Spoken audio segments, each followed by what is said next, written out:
చెప్పారు రాజీ incharge, president కూడా incharge నేనే.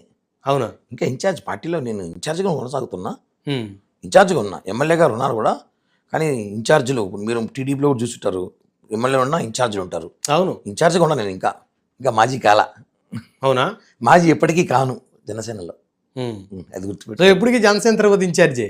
అంటే వేరే పదవి వస్తే ప్రమోషన్కి వెళ్తాను. ఇప్పుడైతే ఇన్ఛార్జ్గానే ఉన్నాను, నేను కొనసాగుతున్నా ఇన్ఛార్జ్గానే. ఉమ్, బట్ ఇన్ఛార్జ్గానే ఉన్నా. ఇన్ఛార్జినే మా పార్టీలో ఏముంది మనకి ఇన్ఛార్జ్ కాదు, మాది పార్టీ. జన సైనికుడు ఉన్నాయి, జన సైనికుడు ఉండిపోతా కావాలంటే. ఓకే, కానీ మాజీలు ఇప్పుడు ఉండను. ఓకే. సరే, కొన్ని నిజాలు మనం మాట్లాడుకుందాం.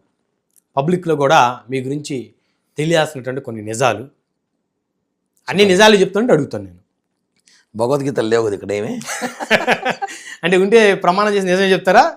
భగవద్గీత ఉన్నా లేకపోతే నిజాలే చెప్తా. నేను ఎప్పుడు నిజాలు చెప్తాను కాబట్టి ఉమ్, చాలా మందికి నచ్చను. నేను ఉమ్, ఎక్కువ గట్టిగా మాట్లాడతాను కాబట్టి చాలా మందికి నచ్చను. ఉమ్, ఎక్కువ మొహం మీద మాట్లాడతాను కాబట్టి చాలా మందికి నచ్చను. ఉమ్, మసాజ్ చేయడం, సోప్ చేయడం నాకు తెలియదు. డైరెక్ట్గా మాట్లాడితే ఇష్టం ఉంటే వాళ్ళు మాట్లాడకపోంటా, నాకు అవసరం లేదు. ఎందుకంటే నాకు కావాల్సింది ఒకరే. నాకు ఒకరితో పని ఉండేది, ఒక పవన్ కళ్యాణ్ గారితో తప్ప నాకు ఇంకెవరితో పని లేదు. నాకు ఇంకెవరికి మసాజ్ చేయాల్సిన అవసరం లేదు, ఎవరికి భజన చేయాల్సిన అవసరం నాకు లేదు. కాబట్టి చాలామంది నచ్చదేమో, నచ్చకపోతే నాకు అనవసరం. నాకు కావాల్సిన మా నాయకుడు. 25 సంవత్సరాలు ఆయనతో ఉన్నా, ఆయనతో చూస్తున్నా, ఆయనతో ఉన్నా, ఆయన జాడలో నడుస్తున్నా. ఇది క్లియర్. కాబట్టి మీరు నిజాలు అడగచ్చు, నిజాలు అడగాలి మీరు కూడా. నేను నిజాలే చెప్తా. ఓకే, వాళ్ళు చెప్పినారు, వీళ్ళు చెప్పినారు, ఇది మాత్రం చెప్పను. ఓకే. అసలు మీ నేటివ్ ప్లేస్ ఎక్కడ సార్? తిరుపతి. పుట్టింది పెరిగింది? పుట్టి పెరిగింది తిరుపతి.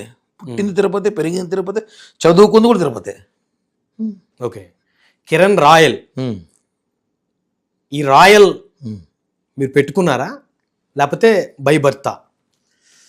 రాయల్ ఆ పేరు తీసుకొచ్చింది మేమే తిరుపతిలో. స్టేట్ వైడ్, నేషనల్ వైడ్, ఇప్పుడు ప్రపంచవ్యాప్తంగా ఆ పేరు తీసుకొచ్చింది మేమే. ఎందుకు చెప్పనా, 96లోనే ఒక 10 మంది కాపులను కలిసి బలిజలం అంటారు తిరుపతిలో. ఒక 10 మంది బలిజలం కలిసి రాయల్ యూత్ అని పెట్టాం. 96లో నా 10th క్లాస్ అయింది. ఇప్పుడు రాయల్ యూత్ అని స్టార్ట్ చేసాం.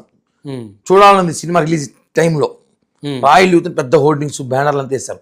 అప్పుడు అడిగారు చాలా మంది, ఏంది రాయల్ యూత్ అంటే? బల్జోలంతా కలిసి యూత్ పెట్టుకున్నాం, రెడ్లు పెట్టుకున్నారు, చౌదరీస్ గ్యాంగ్ అని పెట్టుకున్నాం, మేము బల్జోలు మేము పెట్టుకుంటే తప్పే ఉందని చెప్పి రాయల్ యూత్ పెట్టినాం. ఆ రోజు స్టార్ట్ చేసిన పేర్లు రాయల్ అని ఈ రోజు వరకు కూడా కిరణ్ అన్న కూడా గుర్తురాదు, రాయల్ అని పిలుస్తారు అందరూ నన్ను. ఎందుకంటే ఆ రాయల్ యూత్ స్టార్ట్ చేసింది మేమే. అది తిరుపతి ప్రారంభించి ఈరోజు దేశాలు, ఖండాలు దాటి ప్రపంచవ్యాప్తంగా చాలామంది పెట్టుకుంటారు పేరు. నేను గర్వంగా చెప్తా, కాలం ఎగరేసి, ఆ రాయల్ యూత్ని పెట్టింది మేమే, ఆ రాయల్ పెట్టుకుంది మేమే. అది ఈరోజు ఒక బ్రాండ్ అయిపోయింది. కాబట్టి ఎవడో చెప్తే నేను అవసరం లేదు. రాయల్ మేము, మా కులం మేము పెట్టుకోవాలనుకున్నాం, పెట్టుకున్నాం, తప్పేముంది. ఇప్పుడు ఒకటన్నా